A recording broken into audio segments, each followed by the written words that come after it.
নমস্কার, আমি doctor Arnab Chakraborty, surgical oncologist and robotic surgeon, Mission Hospital, Durgapur. আজকে যে জিনিসটা নিয়ে আপনাদের কাছে এসেছি সেটা হচ্ছে gall bladder cancer. Gall bladder cancer, gall bladder organ এমন একটি অর্গান যেটা সার্জারিটা খুব কমন। প্রতিটা ছোট বড় শহরে অসংখ্য নার্সিংহোম, অসংখ্য সরকারি হাসপাতালের মধ্যে অসংখ্য মানুষ গল ব্লাডার স্টোনের সার্জারি করাতে থাকে। প্রতিদিন অ্যাটলিস্ট পশ্চিমবঙ্গে প্রতিদিন অ্যাটলিস্ট 50 জনের বেশি গল ব্লাডার অপারেশন হয়ে থাকে।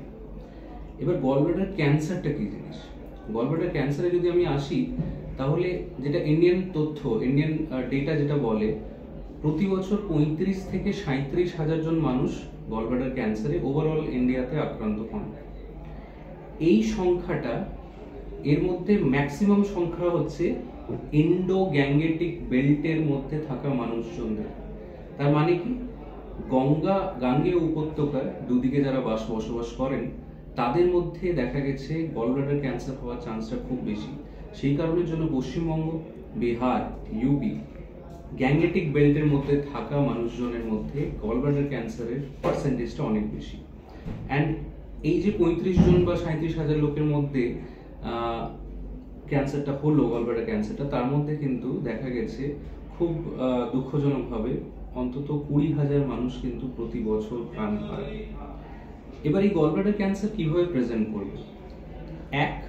যারা ধরুন গল ব্লাডার সার্জারি করাচ্ছেন ফর স্টোন সার্জারির সময় পুরো গল ব্লাডারটা বার করা, ল্যাপ কোলিসিস্টেক্টমি, এটা করার পর গল ব্লাডারটা বার করা হলো, তার বায়োপসি রিপোর্ট যখন পাঠানো হলো, সেই বায়োপসি রিপোর্টে হঠাৎ করে সেটি পজিটিভ এলো, মানে তার মধ্যে ক্যান্সার দানা বেঁধেছে সেই গল ব্লাডারে। সেকেন্ড, যারা পেটে ব্যথা নিয়ে আসেন, আল্ট্রাসাউন্ড তারপরে সিটি স্ক্যান করে দেখা যায় যে গল ব্লাডারটা অলরেডি, গল ব্লাডারের মধ্যে একটি মাস তৈরি হয়েছে। এই মাসটার সাথে স্টোন থাকতেও পারে, নাও থাকতে পারে। এই মাসটা যখন সিটি স্ক্যান করানো হয় তখন দেখা যায় সেটা লিভার বা ধরুন পিত্ত নালীর মধ্যে সেটা চলে এসেছে। জেনারেলি এই টাইপের টিউমারগুলো একটু অ্যাডভান্সড হিসেবে প্রেজেন্ট করে। যেটা গল ব্লাডার সার্জারি করার পর যে ক্যান্সারটা ধরা পড়লো সেগুলোকে আমরা ইনসিডেন্টাল গল ব্লাডার ক্যান্সার বলি। এই পেশেন্টদের কিন্তু ট্রিটমেন্ট একদম স্ট্রেট লাইনে যদি ঠিকঠাক গাইডলাইন মেনে করা হয়, এই পেশেন্টের এদের ট্রিটমেন্ট অ্যান্ড তার আউটকাম, সার্ভাইভাল কিন্তু খুব ভালো থাকে। আমার সাথে এমনই একজন মানুষ আছেন, আমি তার কাছে জানতে চাইবো যে তিনি প্রথম আমাদের কাছে এসেছিলেন গল ব্লাডার সার্জারি করিয়ে বাইরে থেকে। আমি জানতে চাইবো আগে এখন কেমন আছেন আপনি? আমি এখন অনেক ভালো আছি।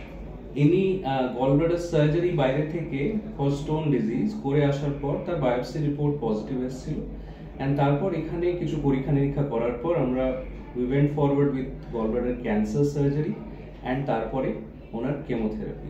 আজকের দিনে দাঁড়িয়ে 6 মাস পর, আমি জানুয়ারিতে ওনার অপারেশন করেছিলাম, তারপরে উনি কেমোথেরাপি নিয়েছিলেন আমাদের ডক্টর দেবাশিস চ্যাটার্জি, যিনি কেমোথেরাপির ডাক্তার আছেন, তার কাছে।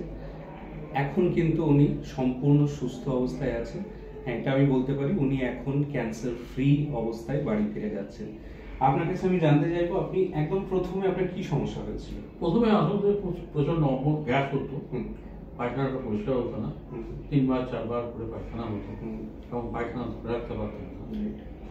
এটা কবেকার কথা বলছেন আপনি? আপনি বলেছি আমি মানে আপনার বলেছি গত বছরের আগস্ট সেপ্টেম্বর, তখন আপনি প্রথমে পরীক্ষা করে তারপর অপারেশন আপনার কোনখানে হয়েছিল?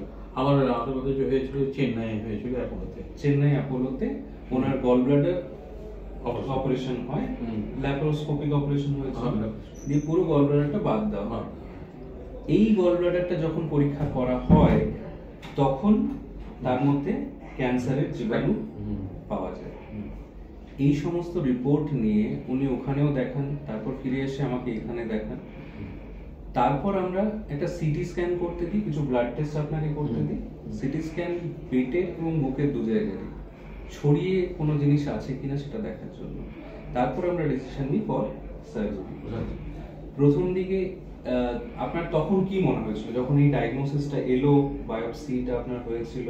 হ্যাঁ, তখন আমি চিন্তা করেছিলাম যে আমার তো গল ব্লাডার অপারেশন করতে দেরি হয়ে গেছে, অনেক দেরি হয়ে গেছে, আমার তো অনেক দিন আগে ধরা পড়েছিল।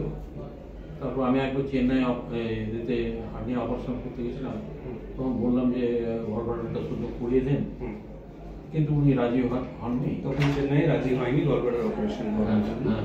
পরে করাবেন। তারপর আমার আবার পায়ে একটা অ্যাক্সিডেন্ট হয়েছিল, সেটা অপারেশন হয়, কিন্তু আমার এই করতে করতে দেরি হয়ে যায়। তারপরে আমি চিন্তা করলাম যে আমার যখন এইরকম সিমটমসগুলো আসছে এবং মনে হচ্ছে যেন একটু নিজে নিজে ঠিক করলাম যে আমি তো মেডিসিন খাচ্ছি, কিন্তু তাও সব হয়তো আপনার ঠিকঠাক যাচ্ছে না, শরীরটা একটু অস্বস্তিতে আছে। আমার মনে মনে চিন্তা করলাম যে আমার মনে হচ্ছে যে একটু ক্যান্সারের দিকে একটু এগিয়ে যাচ্ছে। তো এটা যেটা খুব ভালো জিনিস মনে হয়েছিল, স্বাভাবিকভাবে অনেকগুলো অপারেশন ওনার হয়েছে চেন্নাই থেকে। উনি বলা সত্ত্বেও চেন্নাইতে তখন গলব্লাডার অপারেশন করেনি, পরে গিয়ে করে, তার বায়োপসি রিপোর্টে এটা পজিটিভ আসে। তো যখন উনি আমার কাছে আসেন তখন সিটি স্ক্যান দেখার পর, যেহেতু তার স্টেজটা স্টেজ 2-তেই ছিল, স্টেজ 2-তে ডায়াগনোসিস হয়েছে এমন ক্যান্সার।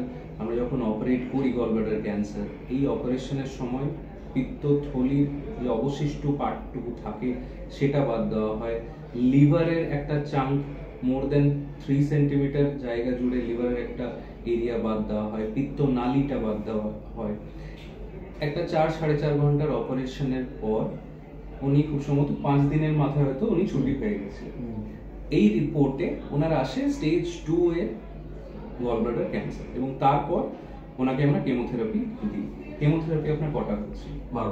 12টা। কেমোথেরাপি চলার সময় কি অসুবিধা হতো? আমার কেমোথেরাপি চলার সময় খুব অসুবিধা হতো, মানে প্রচন্ড গ্যাস হয়ে যেত, পায়খানাটা পরিষ্কার হতো না, হ্যাঁ, তারপর খিদে থাকতো না, এবং প্রচন্ড দুর্বল। কিন্তু আপনার কি মনে হয়, এই যদি দুর্বলতাটাকে সঙ্গে নিয়ে এই যে কেমোথেরাপি আপনি এতগুলো কমপ্লিট করেছেন, আজকের দিনে দাঁড়িয়ে কি বলবেন? আমি আসল কথা হচ্ছে আমি মনটাকে ঠিক করে নিয়েছিলাম। Right, exactly. আচ্ছা, আমার আসল কথা হচ্ছে আমি চিন্তা করলাম এইগুলো কেমোথেরাপি কি কি এগুলো হয় সেটা আমি মোবাইলে দেখলাম, দেখে আমি আমার মনটাকে আরো চাঙ্গা করলাম যে এই তো হবেই। এক্স্যাক্টলি।